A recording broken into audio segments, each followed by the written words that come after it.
உயர்கல்வித்துறை அமைச்சர் கோவை செல்வம் அறிக்கை வெளியிட்டிருக்கிறார்.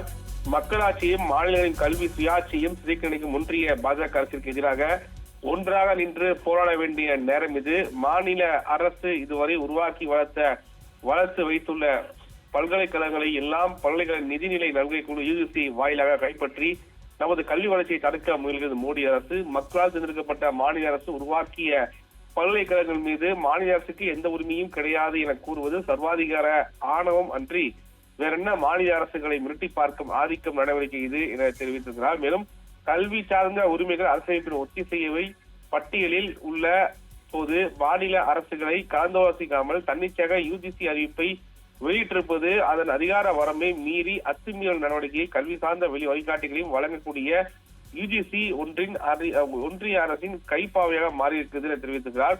ஒன்றிய அரசின் UGC விதிகளை ஏற்காவிட்டால் மாணவர்கள் கஷ்டப்பட்டு படித்து வாங்கும் பட்டங்கள் செல்லாது, UGC திட்டங்களில் பங்கேற்க முடியாது, பல்கலைக்கழகங்களின் சட்ட அங்கீகாரம் செல்லாது என்றெல்லாம் UGC அறிவித்திருப்பது நேரடியாக தமிழ்நாட்டு மாநில கல்வி மீது தொடுக்கப்பட்ட போர்.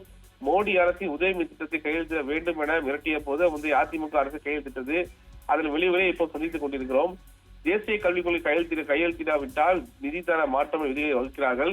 இந்த மிரட்டல் உருட்டல்களுக்கெல்லாம் ஒரு நாளும் திராவிட மாடல் அரசு அஞ்சாது. பழைய வரலாறுகளை புரட்டி பார்ப்பவர்கள் இது உதவியும். துணைவேந்தர் நியமனத்தில் மாநில அரசின் உரிமையை மறுப்பதோடு கல்வியாளர் அல்லாதவர்களை துணைவேந்தர்களாக நியமிக்கலாம் என்று தனது அடிப்படை கல்வி தகுதியிலிருந்து மாறுபட்ட பாடத்தில் முனைவர் பட்டமோ அல்லது நெட்டு செட்டு தகுதி பெற்றவர்களோ பேராசிரியர்களாகலாம் என UGC வரைவறிக்கை தெரிவித்திருப்பது கல்வித்துறையை சீரழித்து மாணவர்களின் கல்வி கனவை பாழாக்கிவிடும். இதன் ஆபத்தை உணர்ந்துதான் மாண்புமிகு முதலமைச்சர் அவர்கள் இந்த குறிப்பாக வரைவறிக்கையை உடனடியாக திரும்ப பெற வேண்டும் என சட்டமன்ற தீர்மானம் நிறைவேற்றினார். பாஜக அரசின் இந்த செயல் தமிழ்நாட்டின் கல்வி மீது தொடுத்திருக்கும் தாக்குதல் மட்டுமல்ல, தனித்துவமான இந்திய மாநிலங்களுக்கு அனைத்தின் மீதும் தாக்குதல். அதனால்தான் நமது முதலமைச்சர்கள் பாஜக மாநில முதல்வர் தமிழகத்துடன் இணைந்து இந்த அடக்குமுறை நடவடிக்கையை நிராகரித்து சட்டமன்ற தீர்மானங்களை நிறைவேற்ற வேண்டும் என மாநிலங்கள் கொண்டிருந்து நமது கல்வி நிறுவனங்களின் மீதான மாநில உரிமையை மீட்டெடுக்க வேண்டும் என கடிதம் வாயிலாக கேட்டுக்கொண்டார். அதன்படியே இன்று கேரள அரசும் UGC வரைவறிக்கைக்கு எதிராக தீர்மானம் நிறைவேற்றுவது அனைத்து மாநிலங்களும் மாநில உரிமைகளை காக்க ஊழலில் திரண்ட வேண்டும் என காலத்தின் கட்டாயம் இது. விஷச்செடியையும் விஷம செயலியும் முனையே கிள்ளி எறிதல் அவசியம். அப்படியே மோடி அரசிற்கு உட்பட்ட UGCயின் இந்த சர்வாதிகார செயலியும் நம் முனையிலேயே கிள்ளி எறிய வேண்டும்.